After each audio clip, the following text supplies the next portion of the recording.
নমস্কাৰ, মই হিমাংক কাকতি। আজি এনে এটা বিষয় লৈ আলোচনা কৰিব আহিছোঁ। আচলতে আমি প্ৰত্যেকেই কাৰোবাৰ পৰা নহয় কাৰোবাৰ পৰা জীৱনত আমি বহুত কথা শিকি থাকোঁ আৰু আমি শিকিবও লাগে। গোটেই জীৱনটোত যেতিয়া আগবাঢ়ি যাওঁ আমি সেই জীৱনটোত আমি বিভিন্নজনৰ পৰা বিভিন্ন কথা শিকিহে আমি সদায় আগবাঢ়ি যাব পাৰোঁ।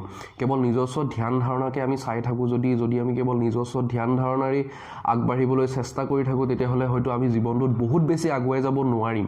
আৰু সেইবাবে বিভিন্ন সময়ত আমি বিভিন্নজনৰ পৰা বিভিন্ন কথা শিকিবলগীয়া হয় আৰু সেই কথাবোৰ আমি জীৱনত প্ৰয়োগ কৰি নিজৰ জীৱনতো প্ৰয়োগ কৰি আমি তাৰ পৰা বিভিন্ন সুফল পাব পাৰোঁ, আমি সাফল্য লাভ কৰিব পাৰোঁ। আৰু এনে কিছুমান ব্যক্তিত্ব যিবিলাক ব্যক্তিত্বই ইতিমধ্যে জীৱনত সফলতা অৰ্জন কৰিছে, সেই ব্যক্তিত্ববোৰক অধ্যয়ন কৰিলে তেওঁলোকৰ পৰা কথাবোৰ শিকি গ'লে তেতিয়াহ'লে আমি কি কৰোঁ, তেওঁলোকৰ অভিজ্ঞতাবোৰ আমি আহৰণ কৰি লওঁ, তেওঁলোকৰ পৰা আমি কিবা এটা শিকোঁ আৰু সেইবোৰ আমি জীৱনত প্ৰয়োগ কৰাৰ লগে লগে আমি নিজেও আগবাঢ়ি যাবলৈ সক্ষম হওঁ। নমস্কাৰ, আজি আমি সেয়েহে আলোচনা কৰিবলৈ লৈছোঁ অসমৰ আটাইতকৈ জনপ্ৰিয় সংগীত শিল্পী জুবিন দাৰ বিষয়ে।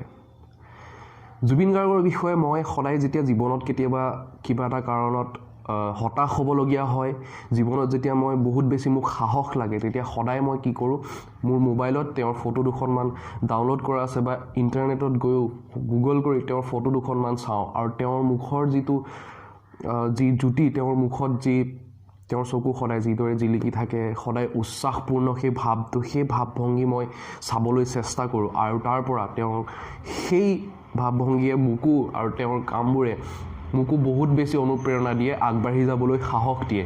আৰু সেইবাবে মই ভাবিলোঁ যে তেওঁৰ পৰা যিহেতু ইমানখিনি প্ৰেৰণা পাই থাকোঁ বহু সময়ত, গতিকে তেওঁৰ যি 10টা গুণ, যি 10টা কথা তেওঁৰ পৰা শিকিব লগা আছে, সেই 10টা কথা মই আপোনাৰ সৈতেও আলোচনা কৰোঁ। গতিকে প্ৰথমতে আহিছোঁ 1 নম্বৰত, তেওঁৰ কথাটো হৈছে নলেজ এণ্ড মাষ্টাৰী। তেওঁৰ পৰা শিকিব লাগিব প্ৰথমতে আমি নলেজ এণ্ড মাষ্টাৰী। এসময়ত ঘৰত এখন পূৰ্বাচল আছিল সৰু, আমাৰ অসমৰ যিখন আলোচনী সাপ্তাহিক, তাতে অসমৰ বিভিন্নজন ব্যক্তিয়ে জুবিন গাৰ্গৰ বিষয়ে লিখিছিল আৰু তাৰ ভিতৰত অন্যতম দুজন মানুহৰ নাম মোৰ আজিও মনত আছে। এজন আছিল ভূপেন দা আৰু আনজন হৈছে হোমেন বৰগোহাঁই। ভূপেন হাজৰিকাই তেওঁৰ বিষয়ে কি লিখিছিল গোটেই মোৰ কথাখিনি মনত নাই, কিন্তু তাৰ পৰা এইটোৱে ক'ব বিচাৰিছোঁ, তেওঁ কৈছিল যে জুবিনে জানে বহুত কথা আৰু সদায় নতুন নতুন কথা শিকি থাকে।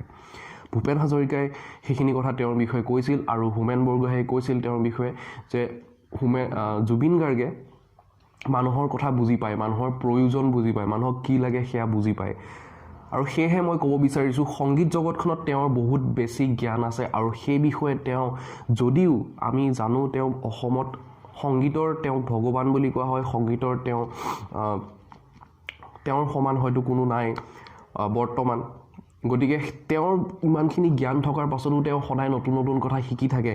তেওঁ সদায় নিজৰ সংগীতত নতুনত্ব দিবলৈ চেষ্টা কৰি যায় আৰু তেওঁ যিটো কাম কৰে তাত তেওঁ সদায় সিদ্ধহস্ত, অৰ্থাৎ তেওঁ মাষ্টাৰ।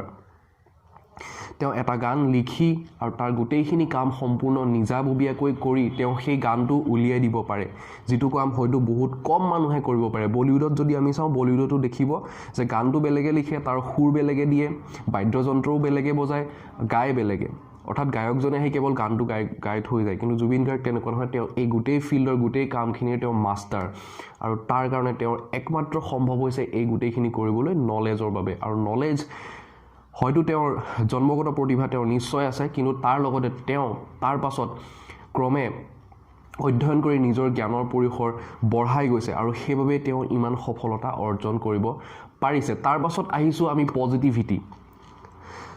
হয়তো মনত কৰিব 2013-14 চনমান বা এনেকুৱা সময়ত প্ৰায় বিহু ফাংচনবোৰ যেতিয়া আহে, বিহু সন্মিলনবোৰ যেতিয়া হয়, বিহুৰ সময় যেতিয়া অসমত আহে, তেতিয়া জুবিন গাৰ্গৰ সদায় বিতৰ্ক হয়। আৰু বিভিন্ন সময়ত তাৰ আগলৈকে বহুতে কৈ আছিল যে জুবিন গাৰ্গে হয়তো আৰু গান নাগাব নেকি, বহুত সময়ত দি থাকে যে তেওঁ গান গাব নোৱাৰিব নেকি, তেওঁৰ গানবোৰ লাহে লাহে বেয়া হৈ আহিছে নেকি, তেওঁ আগৰ দৰে আৰু তেওঁৰ পাৰফৰ্মেঞ্চ দিব পৰা নাই নেকি, এনেকুৱা ধৰণৰ বিভিন্ন ধৰণৰ প্ৰশ্ন কৰা হৈছিল, কৰি থকা হয়, বহু সময়ত মানুহৰ মাজলৈ আহে। কিন্তু তেওঁ সেই সকলোবোৰ মিছা বুলি প্ৰমাণ কৰি পেলাইছে বৰ্তমান সময়ত। আৰু যিদৰে তেওঁ যোৱা 2-3 বছৰত আকৌ পুনৰ আগৰ দৰে সুন্দৰ সুন্দৰ গীত আমাক উপহাৰ দিবলৈ আৰম্ভ কৰিছে। ভাবক, যদি আমাৰ সেই কথাবোৰৰ বাবে তেওঁ যদি অলপ হ'লেও হতাশ হ'ল হয়, তেওঁৰ ভিতৰত যদি পজিটিভিটি নাথাকিলহেঁতেন, তেতিয়াহ'লে জুবিন গাৰ্গে কেনেকৈ আজি আকৌ আমাৰ মাজলৈ আহিব পাৰিলেহেঁতেন। অৰ্থাৎ তেওঁ সদায় আছেই, তেওঁ সদায় কনচিষ্টেণ্ট, তথাপিও তেওঁ কেনেকৈ সম্ভৱ হ'লহেঁতেন সদায় এনেকৈ নতুন নতুন সৃষ্টি দি থকাৰ। আৰু তাৰ বাবে এটাই সম্ভৱ, আৰু এইখিনি এটা কথাই কৈ লৈছোঁ, আমি বেলেগে আমাক কি ভাবে সেইটো ডাঙৰ কথা নহয়, আমি নিজকে কি ভাবোঁ সেইটো আটাইতকৈ ডাঙৰ কথা। আমি নিজকে ভাবিবলৈ পাহৰি যাওঁ যে প্ৰথমে আমি নিজকে বাঘ বুলি ভাবিব লাগিব, তেতিয়াহে আনে আমাক বাঘ বুলি ভাবিব বা আমাক বাঘৰ দৰে দেখিব। জুবিন গাৰ্গে সেইটো, তেওঁ নিজেই নিজৰ দৃষ্টিত বাঘ বা সিংহ, সেইবাবে আনেও তেওঁক এজন সিংহ হিচাপে দেখিবলৈ সম্ভৱ হৈছে। তাৰ পাছত আহিছোঁ হাৰ্ডৱৰ্ক এণ্ড কনচিষ্টেঞ্চি। হাৰ্ডৱৰ্কৰ কথা ক'বলৈ যাওঁতে এইখিনিতে কৈছোঁ যে জুবিন গাৰ্গে বহুত বেছি পৰিশ্ৰম কৰিব পাৰে, সেইটো আপুনিও জানে, সেইটো ময়ো জানো, সেইটো সকলোৱে জানে। তেওঁ নিশাচৰ বুলি আমি সকলোৱে জানো, তেওঁ ৰাতি ভালকৈ নুশুৱে, তেওঁ গোটেই ৰাতিটো কাম কৰে, তাৰ পাছত তেওঁ দিনত ভাগত অকণমান সময় শুৱে, আৰু তাৰ উপৰি যেতিয়া চিনেমাৰ কাম আহে বা যিকোনো কাম, তেওঁৰ বহুত কম সময়ৰ ভিতৰতে কামখিনি কৰি দিব পাৰে, আৰু কামখিনিৰ কাৰণে তেওঁ সদায় ডেডিকেটেড হৈ থাকে, সদায় নিজকে উৎসৰ্গা কৰি দিয়ে। চিনেমাৰ পোষ্টাৰ তেওঁ নিজেই লগাই ফুৰা আমি দেখিবলৈ পাওঁ। গতিকে ইয়াৰ পৰা আমি কি শিকিব পাৰোঁ? বহুত মানুহে তেনেকুৱা এটা স্থানত গৈ পোৱাৰ পাছত এনেবোৰ কাম নকৰে, যিবোৰ কাম তেওঁলোকে আনৰ দ্বাৰা কৰাব বিচাৰে, কিন্তু তেওঁ এজন, সেইবাবে তেওঁৰ যি পৰিশ্ৰম কৰাৰ যি মানসিকতা, সেইবাবে তেওঁ এজন লিডাৰ, আৰু সেইবাবে তেওঁ এনে এজন মানুহ যিজন মানুহে সদায় কনচিষ্টেণ্ট হৈ থাকিব বিচাৰিছে, অৰ্থাৎ সদায় ধাৰাবাহিকভাৱে সফলতা অৰ্জন কৰি থাকিব পাৰিছে আজি ইমান বছৰে। নহ'লে ইমান বছৰে একেৰাহে ধাৰাবাহিকভাৱে সফলতা অৰ্জন কৰি থকা এজন মানুহৰ বাবে হয়তো সদায় সম্ভৱ নহ'বও পাৰে। তাৰ পাছত আহিছোঁ অনেষ্টি। অনেষ্টি বোলোতে আপুনি হয়তো ভাবিব পাৰে যে অনেষ্টি এনেকুৱাটো গুণ যিটো সদায় সঁচা কথাই কৈ থকাৰ গুণ, আৰু সেইজন মানুহকে আপুনি ক'ব অনেষ্ট বুলি পেলাই, যিজন মানুহ, সেইজন মানুহকে আপুনি সৎ বুলি ক'ব যিজন মানুহে সদায় সঁচা কথা কয়। হয়, তেওঁ সঁচা কথা কয়, তাত কোনো সন্দেহ নাই, কিন্তু অনেষ্টিৰে মই এই কথাটো বুজাবলৈ বিচাৰিছোঁ যে যেতিয়া নহয় মানে নহয় আৰু হয় মানে হয়, সেই কথাটো ক'বৰ বাবে যি সাহস লাগিব বুকুত, সেই কথাটো, সেই অনেষ্টি তেওঁৰ মাজত আছে। কেতিয়াবা আমাৰ ক্ষেত্ৰত কি হয়, কোনোবাই যদি আমাক ক'ৰবালৈ লগ ধৰে বা কোনোবাই কিবা এটা আমাক খোজে, কিবা এটা কয়, তেতিয়াহ'লে আমি না ক'ব নোৱাৰোঁ, ন' ক'ব নোৱাৰোঁ, আমি নহ'ব বুলি ক'ব নোৱাৰোঁ। অৰ্থাৎ আমাৰ ক'বলৈ মন নাথাকে, কিন্তু আমি তেওঁক নহ'ব বুলি ক'ব নোৱাৰোঁ। তাৰ ফলত কি হয়, আমাৰ নিজৰ মনৰ ভিতৰতো এটা অসন্তুষ্টি আহি যায়, আৰু তাৰ ফলত আমি তেওঁলোকক কথাত হয়ভৰ দি দিওঁ, আৰু পাছত আমি নিজেই